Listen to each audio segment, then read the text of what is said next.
Go ahead and get started. I hope everybody is having a great day. It's Friday. It is hopefully the start of spring, which for me, I'm hoping that's not the start of allergy season. So if anybody else suffers from allergies, last year was a rough year, and I'm hoping for a better 2023. So with that being said, let's get started here talking about market volatility. We've seen a tremendous uptick really in the last 15 months in particular on market movement, right? The up days are up, the down days are down, and we have seen the market bounce all over the place.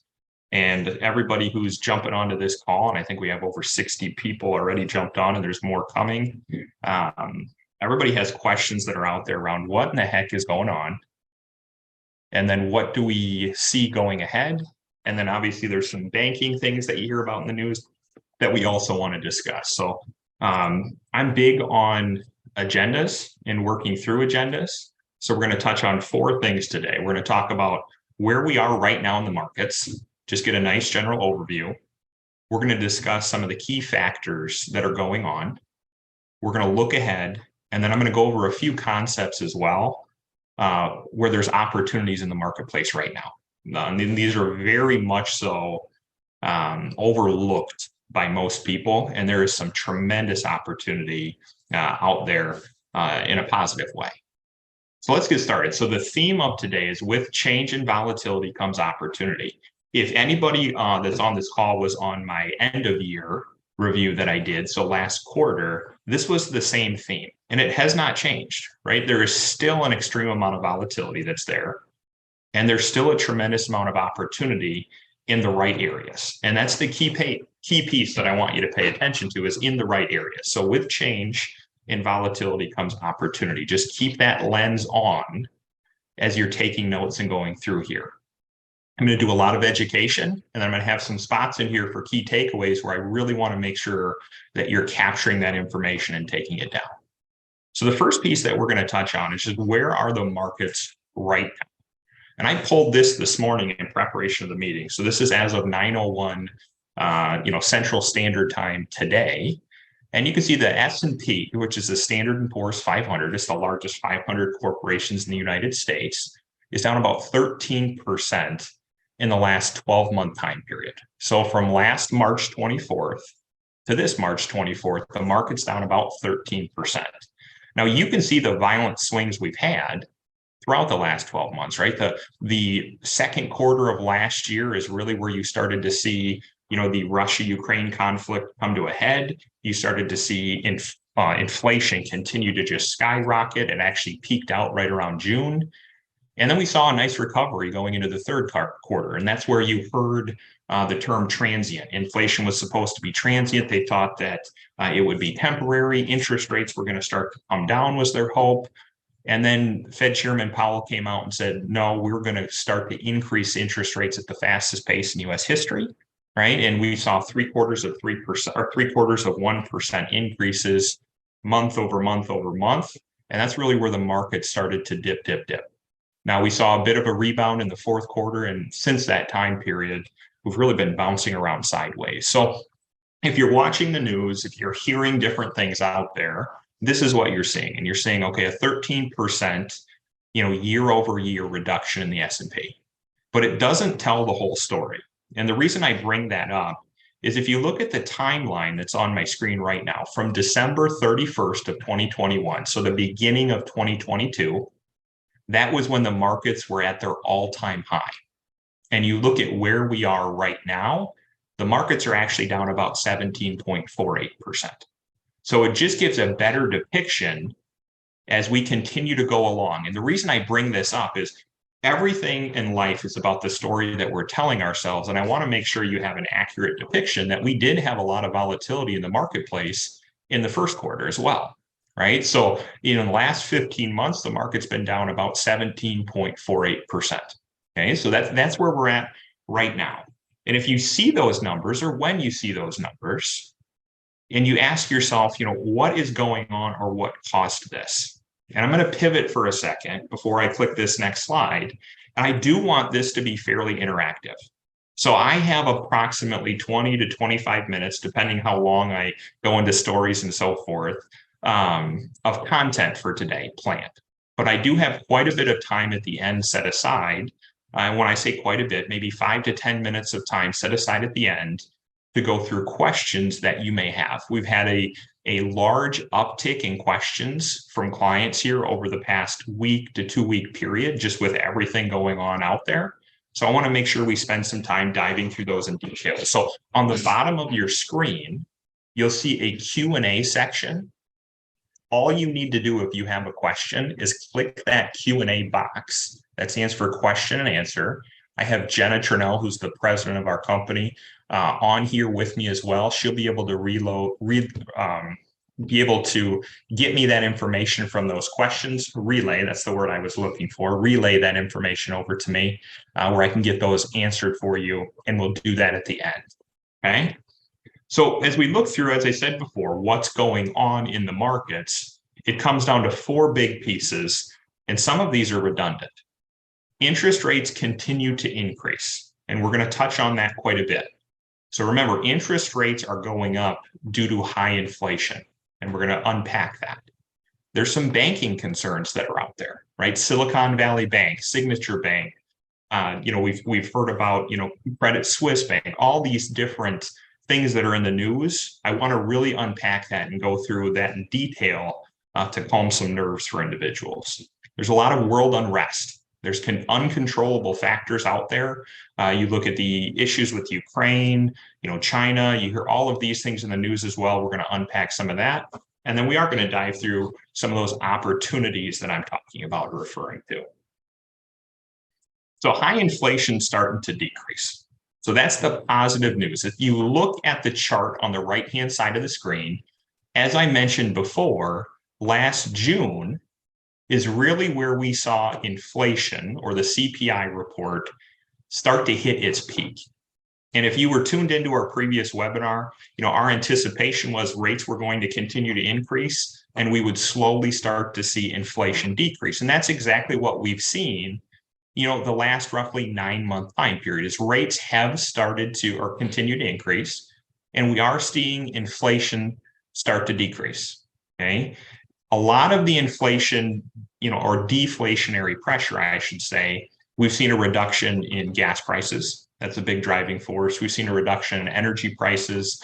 They were at, close to historical highs for a period of time last year. We've also seen some of the, home good prices, lumber and so forth, really start to make a dramatic pullback, which does make things a little more, or a little less expensive, a little more affordable for you and I. So if you said what caused the inflation to begin with, I put some items on the screen there that you can read through, right? It really what it was is there was a huge inflow of cash through pandemic aid, right? We had this huge stimulus that went out, almost 4.3 trillion, that's with a T, and economic aid, throughout the pandemic. And we put 80% of that in the hands of consumers. And the consumers started to spend money, and they had what's called pent-up demand, right? During the pandemic, we were, isolated. We were in our homes, or we weren't traveling as much. We weren't doing things that we wanted to do. And people started to create this pent-up desire to go places, do things, spend money, right? You only live once type of mindset. So they had pent-up demand and they wanted to spend that. So they started to change their spending habits. So think about it. If you were a consumer and you're under the forbearance of student loans, meaning that you still do not have to make your student loan payments because of that forbearance, the average consumer saves about $500 a month by not making that payment. Well, after a few months of not making that student loan payment, that becomes the norm. And you say, well, I have this extra $500 every month. What should I do with it? And people started to spend it. And they kept spending and kept spending. And you add on top of that the supply chain issues, right? We have this huge demand, but COVID still had ports shut down. A lot of our allies that we import product from were shut down as well. So we had a limited supply of product and a huge desire to buy it. And that's the equivalent of going to a car lot, right? Let's say you have 100 people trying to buy one car. Well, what's the cost of that car going to do? It's going to go up, up, up. And that's what we saw with inflation. So the way the Federal Reserve curbs inflation, which has been working to a point, right, is they start to raise interest rates. And we have dramatically seen interest rates increase over the past roughly 1 year time period. So as we look through here, the Fed has began to slow the increase that they're going with, but we have continued to see this trend where rates have gone up, up, up. So I'm gonna take a step back here and just unpack how raising interest rates actually decreases inflation, because a lot of people don't understand that or connect the dots between the two. So this is going to sound backwards when I explain it, but it's how economics works between the two. When they raise interest rates, what they're doing is they're making credit or things that you and I would purchase more expensive, right? You say, well, how does that help the economy? Overall, it doesn't necessarily help the economy. What it's doing is it's strategically cooling down the economy, so the price of products and so forth come down. So what they're doing by making things more expensive, if you're paying more interest to a bank or to a credit card or a car note or whatever it is, if you're paying more interest, it's costing you more of your money per month, which means you have less money left over at the end of every month to in turn buy more product. And over time, your demand to buy things will come down, which we've started to see. And that means the supply chain will fill up. So same conversation or same example I used before, if the supply starts filling up, if there's only one person that wants to buy a car and there's 100 cars on the lot, typically you start seeing the cost of cars or items come down. Now, that's a bad example because car prices have not come down yet, but we're seeing that in the lumber industry. We're seeing it in other industries that are out there where we are seeing the cost of products start to come down. And that's reflected on the CPI report, which has continued to drop like we saw on that previous slide. What I put on here is just continue to pay attention to this. This starts to create some opportunities. So if you're taking notes, just put a little star by interest rates going up, because we will touch on some opportunities that are created by this.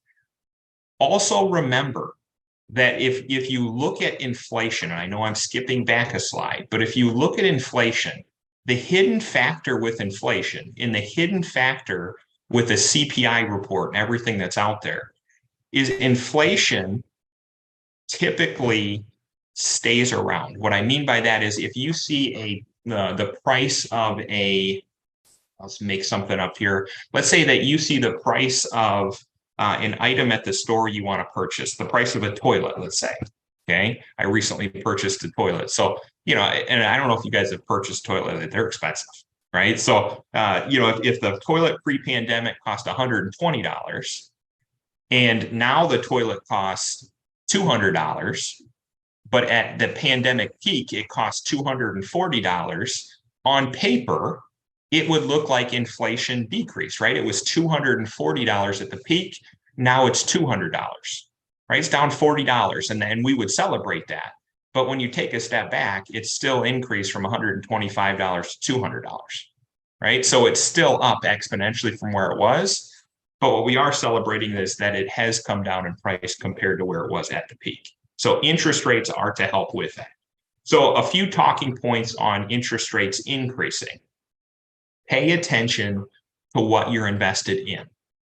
As interest rates rise, right, a lot of the safe alternatives to equity, so bonds, for example, many people have a conception where they're saying, hey, if I'm buying bonds, that's much safer than stocks. That's not always true.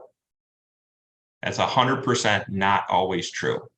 So when we look at that, as interest rates rise, if my arm's a teeter-totter, interest rates go up, bond prices fall. And the reason that they fall is they can now, the new bonds that are issued by companies, corporations, et cetera, are being issued at the higher interest rate price.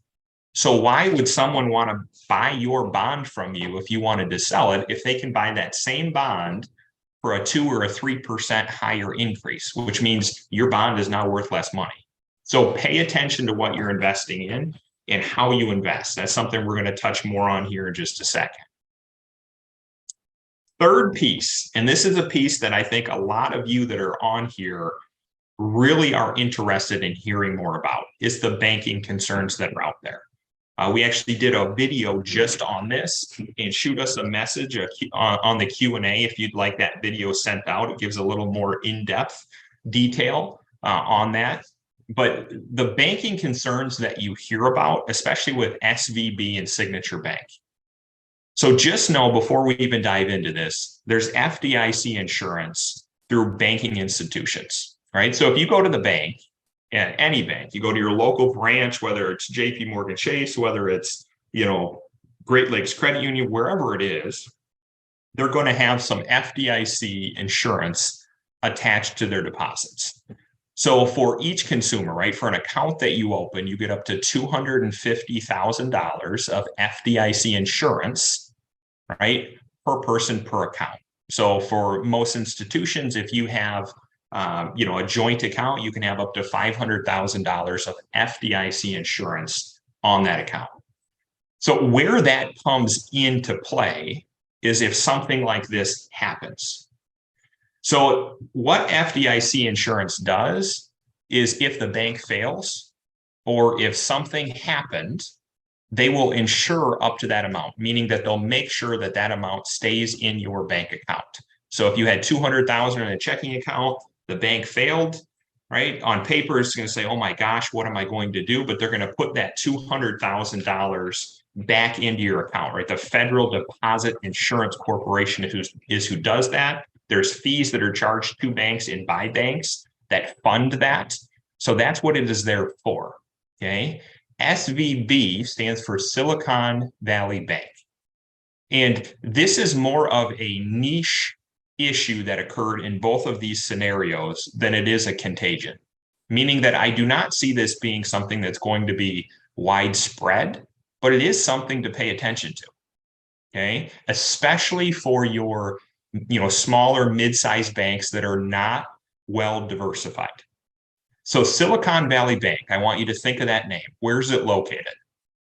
It's located in the mecca of the technology industry.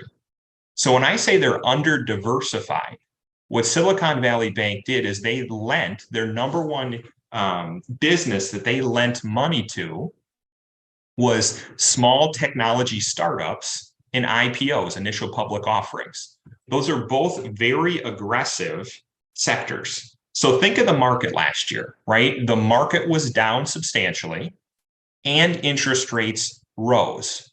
As interest rates rise, technology companies typically struggle mightily.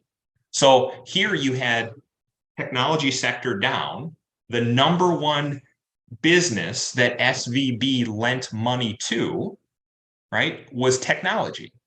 So when you have that occurring, the problem with not being diversified is all of those startups needed to start taking distributions at the same time, meaning that they called in throughout the last 6-month time period and said, we're not hitting our profit numbers. We need to start using the money we have on deposit to pay overhead expenses, to pay for research and development, to continue to maintain business practice. So they call that a run on money. They had $42 billion worth of deposits leave because their people they lent money to, or the depositors that they have inside the bank, needed distributions to cover overhead, etc. Right? So if you look at Silicon Valley Bank, that's a $211 billion asset bank. It is not small. And $42 billion, right, is a quarter of what they hold. So why did it fail? It failed because there was some mismanagement and bad investments. And this goes right into what I'm talking about with making sure that you're positioned correctly. So what SVB did, and this is any banking institution, okay? Most people have this conception that a bank is, I put my money in, I can just go get it out. A bank is a business. And honestly, a bank is a license to print money. There are so many different ways an institution, a bank in particular, can make profit. So for every dollar that you deposit, right? They can typically lend out, meaning through a mortgage, car note, etc., or invest, 90 cents for every dollar. So think about that. They have 10% on deposit, and then they're lending out the rest at a higher interest rate. They make that difference. They pay you 1%, they charge that mortgage person 7%. They make the difference. Or they can say, you know what, we want to still capture upside, but we don't want to lend it out. We're going to in turn invest it. And what they do is they invest it in treasuries. So treasuries are backed by the federal government. They're secure, they're very secure. And when we look at those treasuries, right, similar conversation, as interest rates rise, treasury rates typically rise with them. What SVB was doing, though, is they were purchasing 10-year treasuries with those assets. Well, a treasury is secure as long as you continue to hold it until it reaches maturity, meaning that if you bought a treasury today, you'd have to hold it for 10 years. And if you held it for 10 years, you'd get your principal amount that you put in back plus the interest. Okay. Well, if 42 billion, dollars need to be sent out, what SVB was forced to do is start liquidating treasuries before they reach their maturity. So if a 10-year treasury that they purchased 2 years ago at a yield of 1% can now be issued on the open market for 3%, they literally were forced to sell those treasuries for 50 cents on the dollar. So they have to sell 84 billion worth of assets just to cover the distributions that needed to leave. And you can only do that for so long before you fall below the threshold of the regulators, and they came in and shut down operations. So it wasn't that they did anything to, malicious to steal from anyone, or that there was some big event that triggered it. It was literally they weren't diversified in who they lent money with, and they made some bad investments into longer term treasuries that they were forced to liquidate because interest rates continued to go up. Okay. Signature Bank is a very similar story, right? Signature Bank's issue that they ran into, I'm a little more upset with them than SVB, is they purchased cryptocurrency. So back in 2018, they purchased into some cryptocurrency, and that cryptocurrency was worth about 1/5 of what it was when they purchased it because it fell so much. So that was a bad investment on their part as well.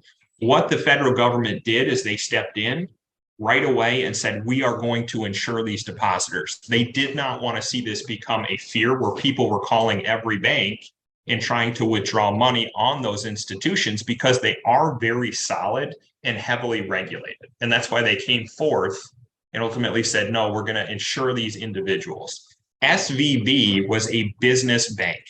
Most of the holders or depositors that had money in SVB were businesses. So of the 211 billion that they had under management, 92% of that was above the $250,000 threshold. So think about that. Only 4.71 billion were under 250,000 for accounts they had on deposit.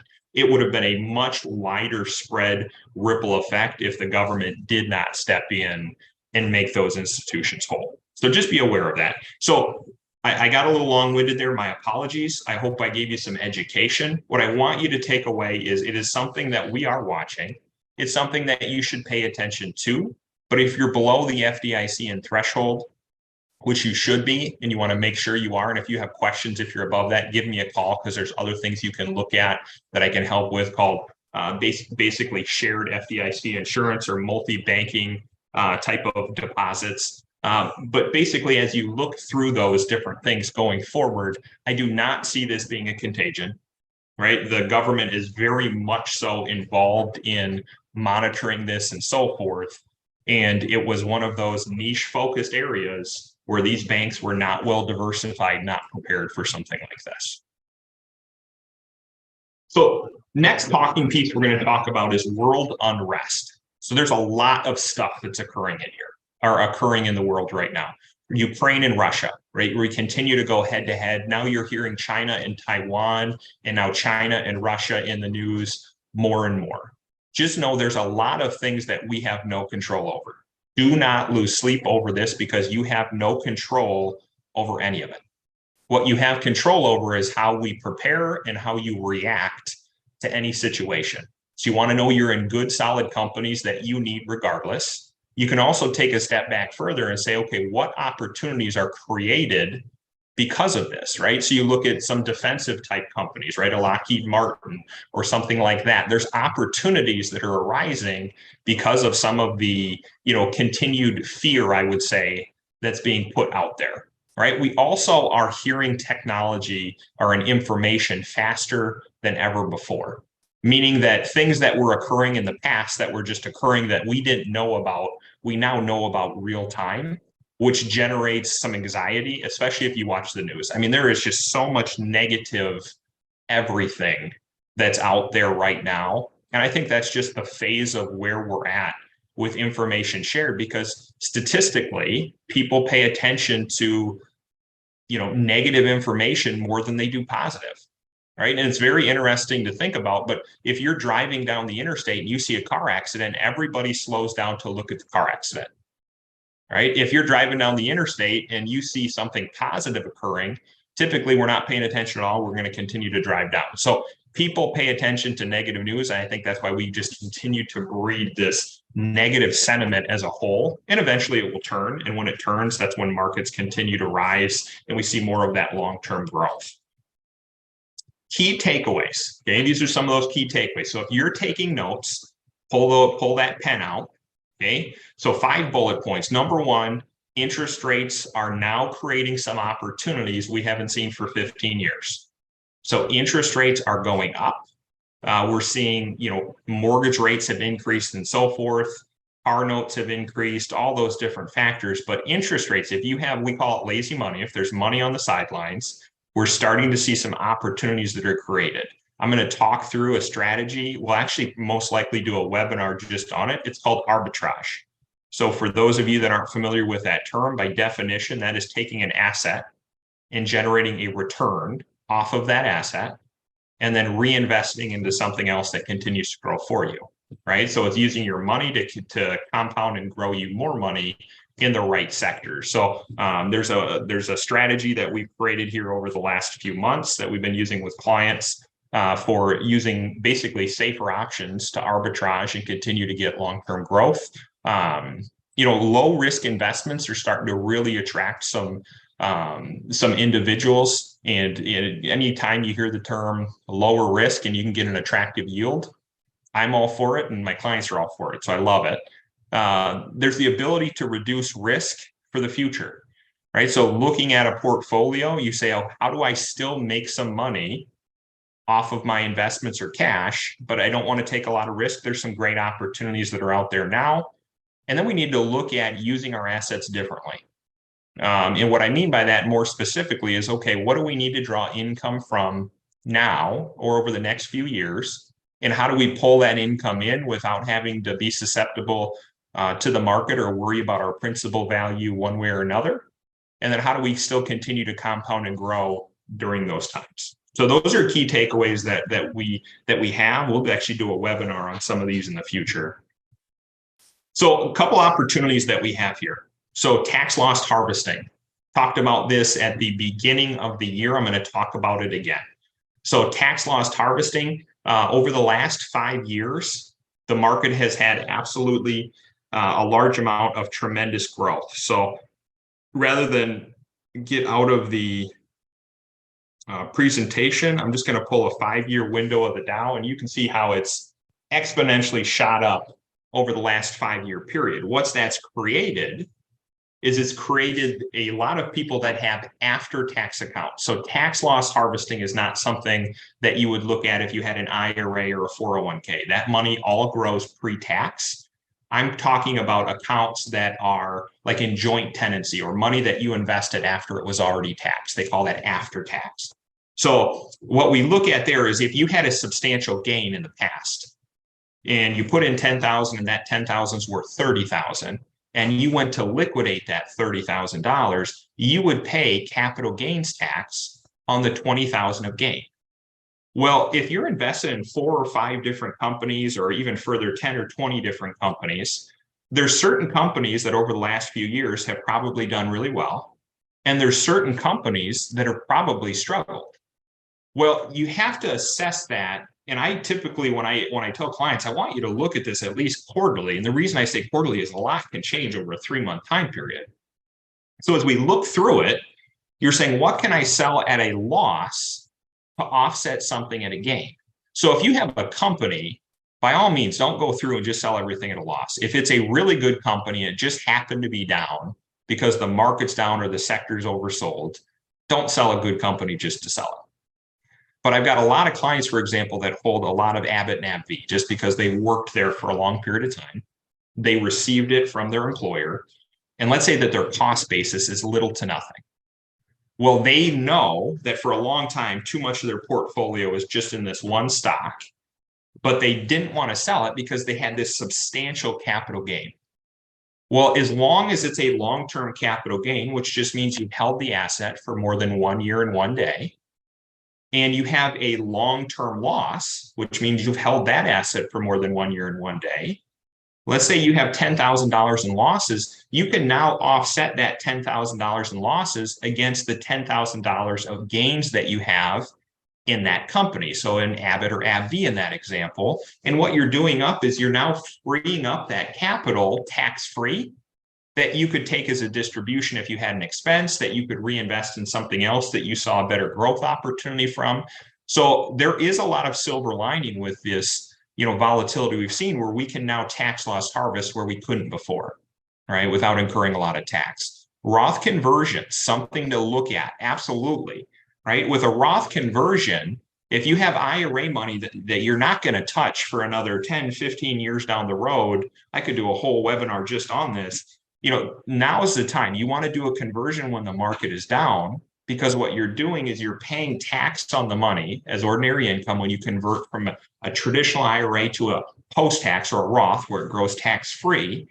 But all of the gains, so if the market's down 18% and you do a conversion and you're just buying into the S&P, let's say in this example, if the market goes up 18% just to get back to where it was, and you put it into a Roth instead of an IRA, that 18% is 100% tax-free. So there's some huge advantages to that where we have some opportunity now. Reallocating for the future. So when I say this phrase, especially for those that are still working, okay, there's 2 different classifications in a 401k. Current assets and future contributions. So like if you were online and you were clicking through, they would say, okay, do you want to adjust your current holdings, which means the money you currently have invested in the plan, or do you want to adjust your future contributions? So your future contributions, you want to be aggressive, right? And what I mean by that is that's money you haven't even put into the account yet. So if the market's down, you haven't even put that money in. You're literally buying all those shares at a discount because the market's down. And that's a very small sliver of what your overall, portfolio is worth in the 401k. So it's a great buying opportunity for your future contributions. Now, your current holdings, that's the adage where the closer you get to retirement, we want to make sure those are positioned differently. And that's making sure that you're looking at those saying, okay, what opportunities do I have? So for example, a lot of people with their 401k, they have this set and forget mindset. I put it in, I'm never going to think about it again. So the closer they get to retirement, if they're in what's called an age-based portfolio, so let's say you picked a model that was, they call it a lifestyle 2030 fund. Well, the closer you get to the year 2030, they're automatically making that investment more conservative. They're selling stocks and they're buying bonds. Well, you don't want to be in bonds right now, right? And it's automatically happening. So that's where you have to pay attention for what you want in the future. And then opportunity for contributions. If you're a long-term investor, right, I'm a short-term realist, meaning that I am realistic that we are seeing volatility, but we're not going to see volatility like this forever, right? Eventually, interest rates are going to flatline and decrease. As they do, that typically sparks growth, and that's where long-term appreciation comes from. So there is absolutely some opportunities to do some purchasing in the right sectors to take advantage of long-term growth. Plus, there's opportunities right now with interest rates being higher to get some more yield and ultimately get your assets working a little bit harder. So there's huge opportunity that's still in place in the marketplace. So looking ahead, we do see inflation continuing to ease. With inflation easing, we should see interest rates increase slowly and then eventually start to flatline. right? And at that point, that's the pivot point typically. That's a point where the Fed could go higher with rates or actually could start to decrease them in the future. And then there's a lot of uncertainty, right? So we are so blessed to live inside the United States here with the protections we have and the lifestyles we're able to create. There's a lot of uncertainty, internationally that we have to work through. And that's why we want to continue to maintain our focus on the companies that we're investing in and saying, okay, what do we need regardless of what's occurring, whether it's the economically or just in a personal level from domestic or international relations. So how to be successful. And these are redundant, right? Every time I do a webinar, this is exactly what I'm talking about.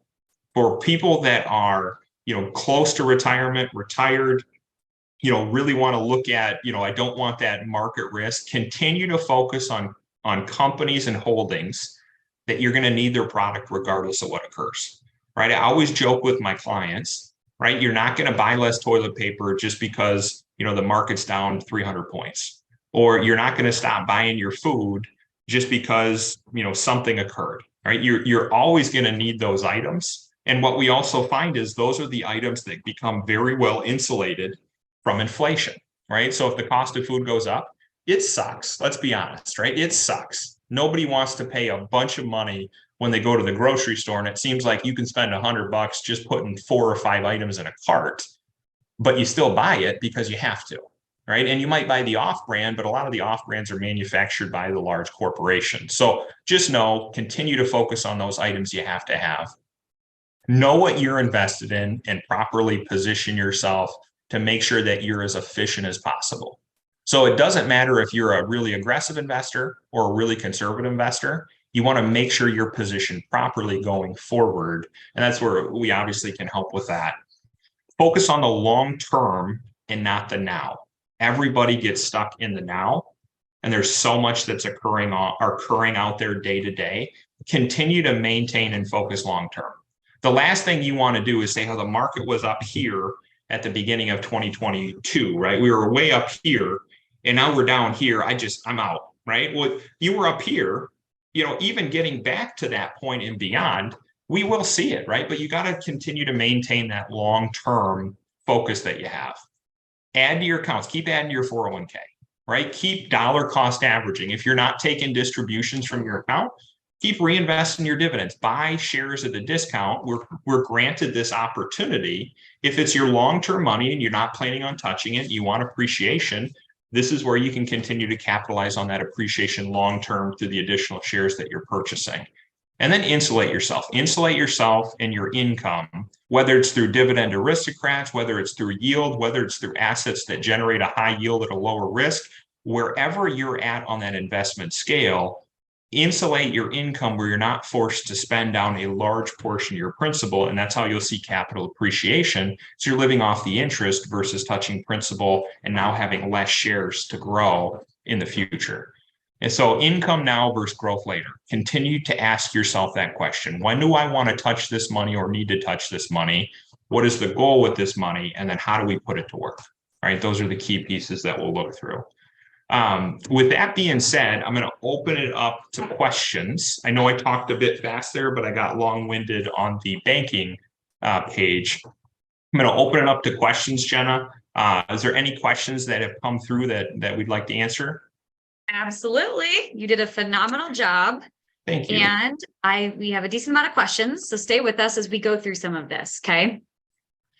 So from the beginning, there was a question about low interest 30-year government bonds and if GLCU had purchased some. I don't know the answer, and I don't believe that you would know that, but I'd reached out to a direct contact to ask that and confirm it, and I'll get back to them. Okay, perfect. Yeah, I don't know off the top of my head. I don't either, so I apologize. Yeah. But if so, will they be sold at a loss? And I believe you covered some of this, but will it be sold as a loss or kept for a long time, hoping for lower interest rates? Or does the bank sell them at a loss now or soon?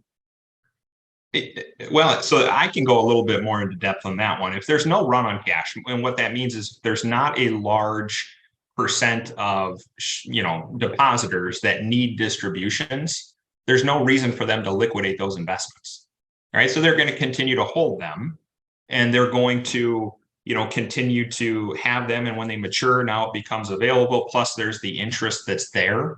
I guess where it's a downside, you're still going to have your asset protection, but the downside is if they're making less interest, it just means that if you have a savings account or a checking account with that certain bank, that they're probably going to pay their depositors less interest than maybe a competitor who invested differently. That would be the big downside that's there. But yeah, if they don't have this big influx, and that's where the diversification piece comes up, right? If they were diversified in lending money to utility companies and technology companies, well, utility companies did fantastic last year. They're not going to be calling and wanting distributions, right? So it comes down to the diversification of where they're lending the assets to dictate if they needed to liquidate something and take it out.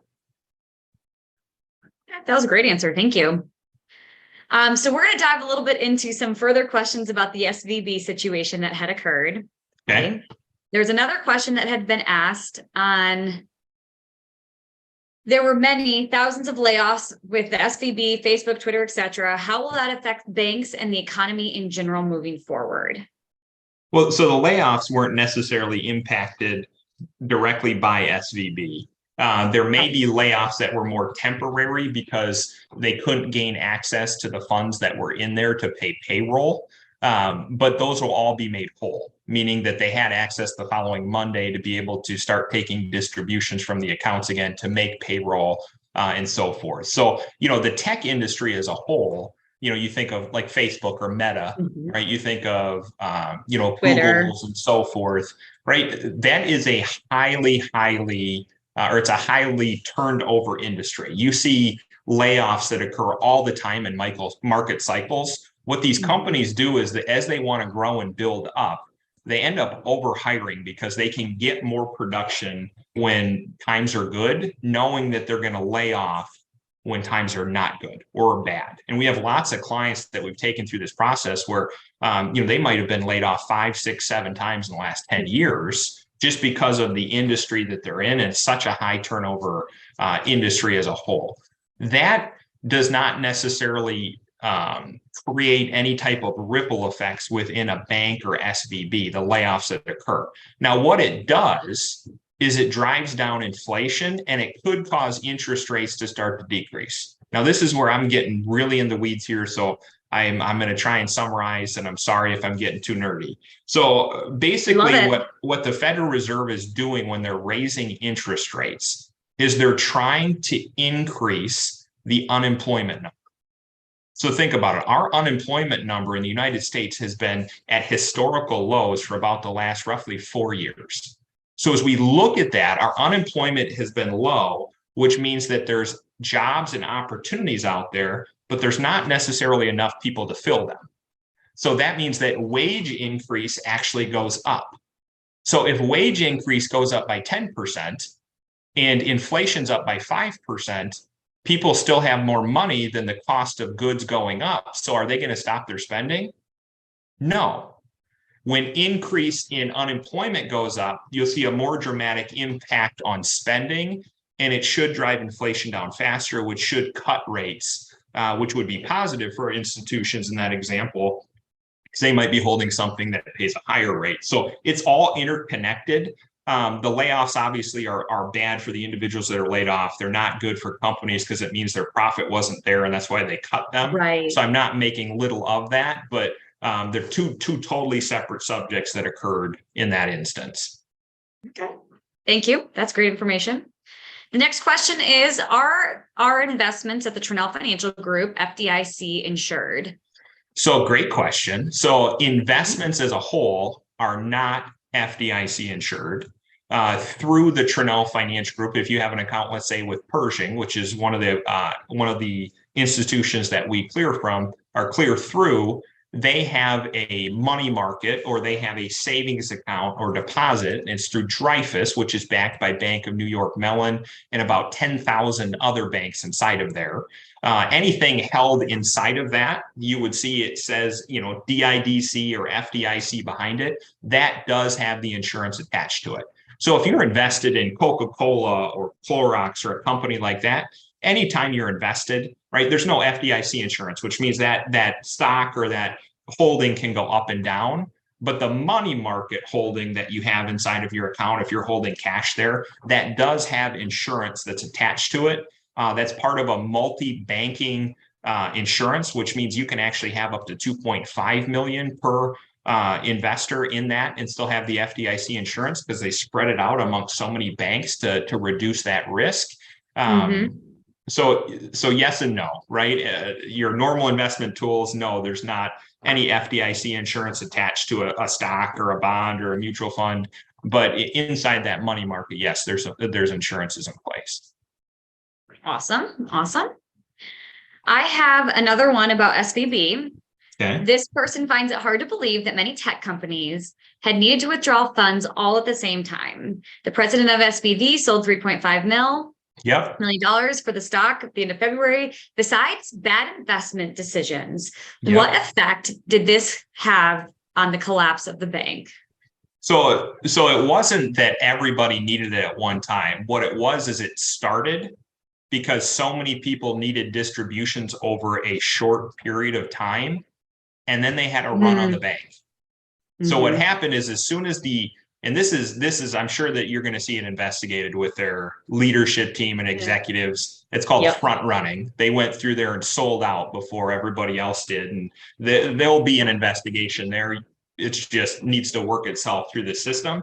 But in terms of everybody needing, it wasn't like 1 week happened and $42 billion just happened to leave because everybody in the industry needed it. No, it's over the course of 3 or 4 months, you had all of these distributions that were leaving, and information started to become more readily available for shareholders and individuals. Think about it. If you're a tech company and you need to make payroll and you say, I need $1 billion, and all of a sudden they're like, you know what?